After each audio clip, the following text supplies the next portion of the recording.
Hello বন্ধুরা, কেমন আছেন? অনেক দিন পর আবার একটা রান্নার ভিডিও শুরু করেছি, তাই ওয়েলকাম টু পাবিস কিচেন।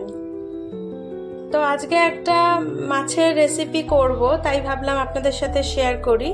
একটু দই কাতলা বানাচ্ছি, ঘরোয়া মতোই বানাচ্ছি, তো সেটা ভাবলাম আপনাদের সাথে শেয়ার করি। তো দই কাতলার জন্য আমি নিয়ে নিয়েছি 4 পিস মতো কাতলা মাছ, এরকম নিয়ে নিয়েছি। নুন হলুদ মাখানো রয়েছে মাছটার। আর এর জন্য মশলা লাগবে হচ্ছে একটা মিডিয়াম সাইজের পেঁয়াজ, 5-6 কোয়া মতো রসুন, আর অল্প একটু আদা বেশি না।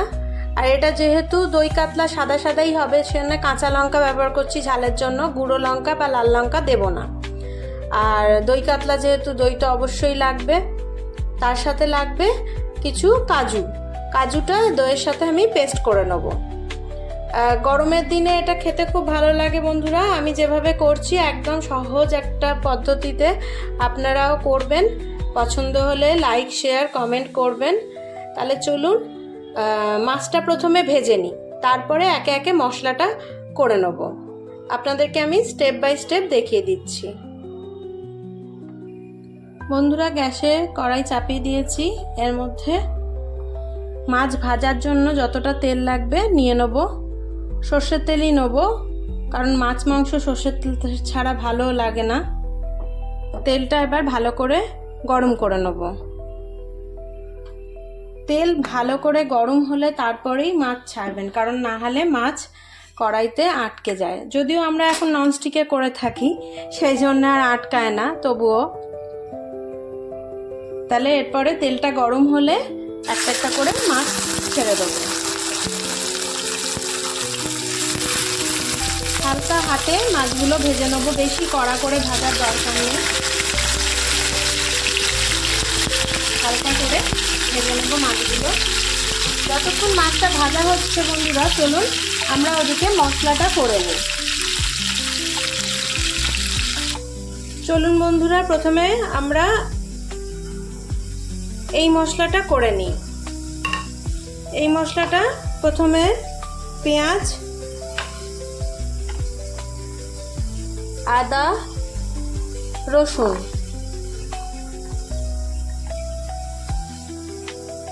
আর কয়েকটা কাঁচা লঙ্কা দিয়ে দেবো।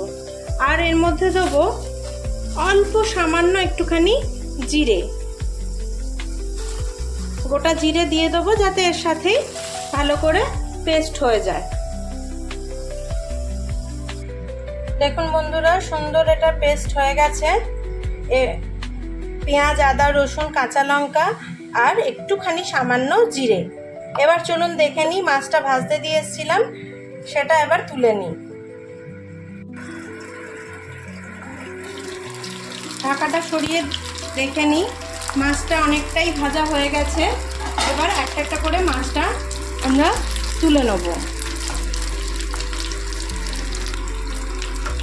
একে একে মাছ আমরা তুলে নেব।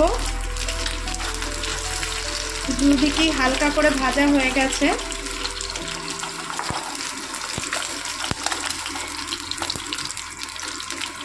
দই কাতলার মাছ খুব বেশি কড়া করে ভাজলে ভালো লাগবে না, এটা একটু হালকা আঁচে ভাজলেই এটা ভালো লাগবে। তেল একদম গরম বন্ধুরা। এতে একটা তেজপাতা আর একটু থেতো করে রাখা গোটা গরম মশলা এর মধ্যে দিয়ে দেবো।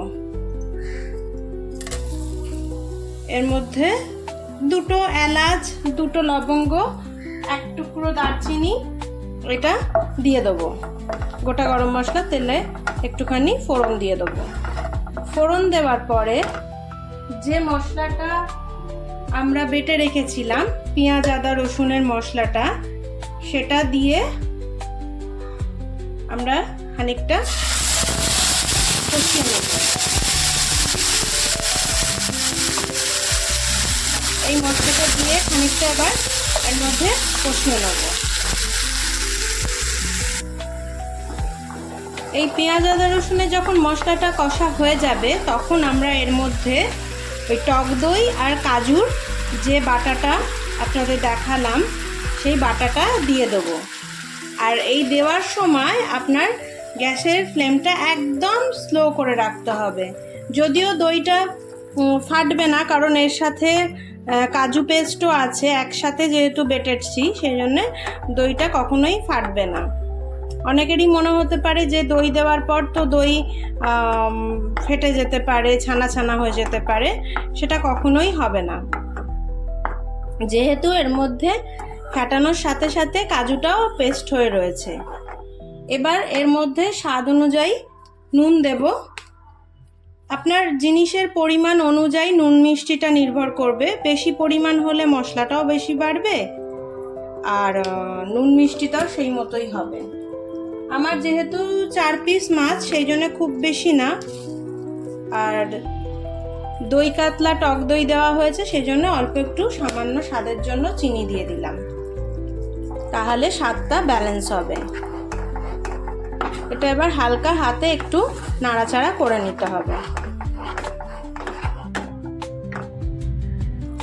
মশলাটা যখন এরকম একটা ক্রিমি একটা টেক্সচার চলে আসবে, তখন আমরা এর মধ্যে ভাজা মাছগুলোকে দিয়ে দেবো।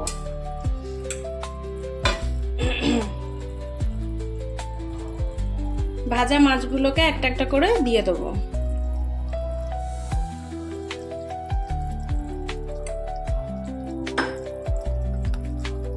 দিয়ে এবার এটাকে হালকা হাতে মশলার সাথে গ্রেভির সাথে একটুখানি ফুটতে দিতে হবে।